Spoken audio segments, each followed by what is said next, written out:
నమస్తే, welcome to BVR TV official. మిత్రులారా, నేను మీ బీవీఆర్ రావుని. ఈరోజు లోక్సభలో రాష్ట్రపతి ప్రసంగానికి ధన్యవాద తీర్మానాలు తెలుపుతూ ప్రధాని మోడీ ప్రసంగించారు. ఆయన చాలా కాన్ఫిడెంట్గా ఉన్నారు. మేము హ్యాట్రిక్ కొట్టబోతున్నాం, మూడోసారి కూడా మా ప్రభుత్వమే రాబోతుంది. విపక్షాలు సైతం ఈ 2 టర్ములు కూడా వాళ్ళ విపక్షాల ఏదైతే పని ఉందో అది కూడా సరిగా చేయలేకపోయారు. విపక్షాలుగా కూడా వాళ్ళు ఫెయిల్ అయ్యారు అని ఆయన చాలా ఘాటుగా విమర్శించారు. ఈసారి కూడా వాళ్ళు విపక్షానికి మాత్రమే పరిమితమవుతారు. ప్రేక్షకుల పాత్ర వారిది. మేము చేసిన అభివృద్ధి అందరూ మెచ్చుకుంటున్నారు. దేశంలో ప్రతి ఒక్కరికి అభివృద్ధి ఫలాలు అందించగలిగాం. సో అప్పుడెప్పుడో ప్రపంచ ఆరోగ్య ఏదైతే ఉందో జాబితాలో 11వ స్థానంలో ఉన్న భారత్ని ఈరోజు 5వ స్థానంలోకి తేగలిగాం అని ఆయన ఖచ్చితంగా చెప్తున్నారు. సో గతంలో జరిగిన అభివృద్ధి ఏమీ లేదని, ప్రతిపక్షాలు విమర్శలు చేయటానికి మాత్రమే ఉన్నారని, దానికోసమే పనికొస్తారని ఆయన చెప్పడం జరిగింది. చాలా తీవ్రమైన విమర్శలు చేశారు. సో మీకు చెప్పుకోవడానికి ఏమీ లేదు ప్రతిపక్షాలకి. మాకు ఉంది. మేము దేశ అభివృద్ధి చేశాము, ఆర్థికంగా బలపరిచాము. ఈరోజు ప్రపంచంలో అందరూ బీజేపీ వైపు చూస్తున్నారు అంటే భారత్ వైపు చూస్తున్నారు అని చెప్పడం ఆయన జరిగింది. సో ఆయన చాలా కాన్ఫిడెంట్గా ఉన్నారు. మేమే గెలుస్తాం ఈసారి కూడా. బీజేపీ ప్రభుత్వం మూడోసారి కేంద్రంలో అధికార పగ్గాలు చేపట్టబోతోంది. సో ఒకసారి మనం కూడా ఆలోచించాలి. సరే, బీజేపీ ప్రభుత్వంలో ఏం జరిగింది, అంతకుముందున్న ప్రభుత్వాల్లో ఏం జరిగింది అన్నది ప్రజలు కూడా తెలుసు ఈ మధ్య. ఎందుకంటే అందరూ గమనిస్తున్నారు, బేరీజు వేసుకుంటున్నారు ఎవరి ప్రభుత్వం ఏమిటి ఎలాగా అన్నది. సో తీర్పు వాళ్ళు ఇస్తారు. అంటే మనం ఆశాభావం వ్యక్తం చేయడంలో మోడీ అయినా, కాంగ్రెస్ పార్టీ వాళ్ళైనా, ఇంకొకరులైనా తప్పేం లేదు. ఎవరి నమ్మకాలు వాళ్ళకు ఉంటాయి. సో అదే ఇవాళ పార్లమెంట్లో అశాంతం.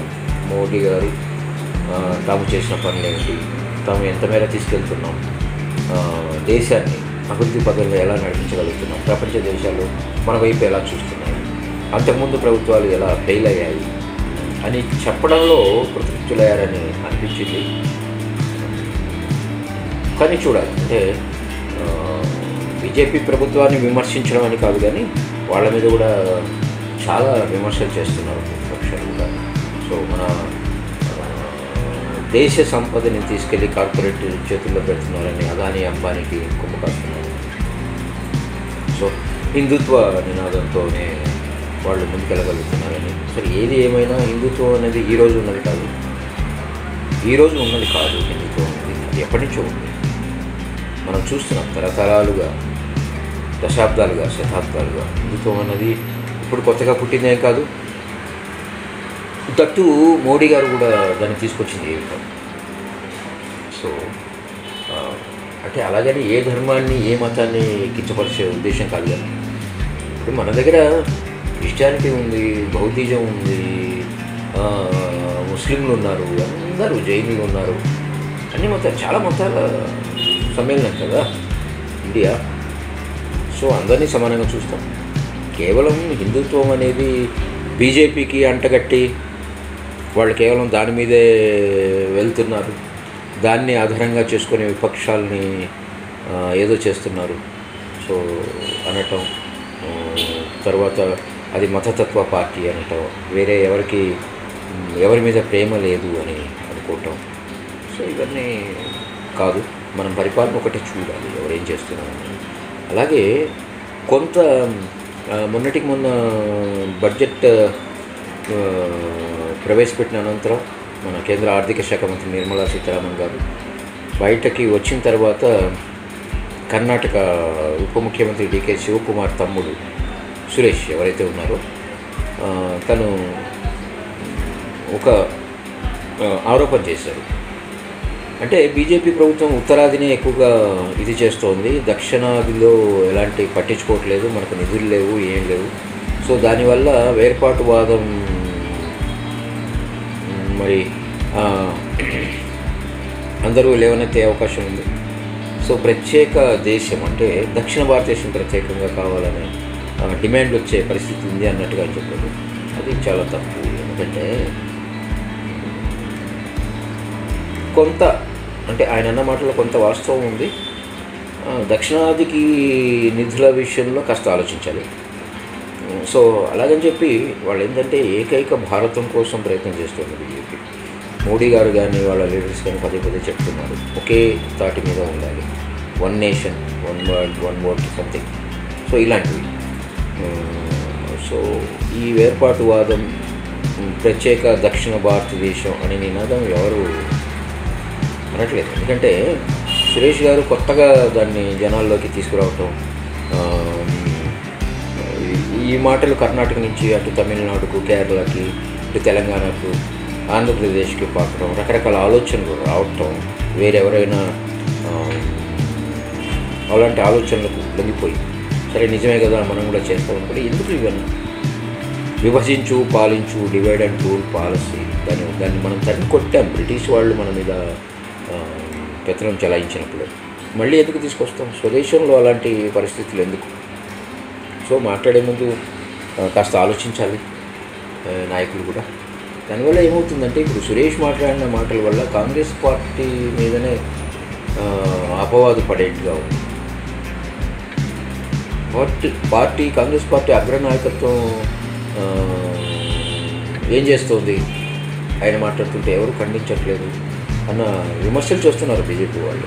నిజమే కదా, దానికి సమాధానం చెప్పగలిగి ఉండాలి సురేష్ మాట్లాడే ముందు. అయితే ఆ తర్వాత ఆయన మళ్ళీ ప్రెస్ మీట్ పెట్టి బీజేపీ వాళ్ళు అనవసరంగా తన మాటలను వక్రీకరిస్తున్నారని, ప్రభుత్వ వైఫల్యాలను ప్రశ్నిస్తే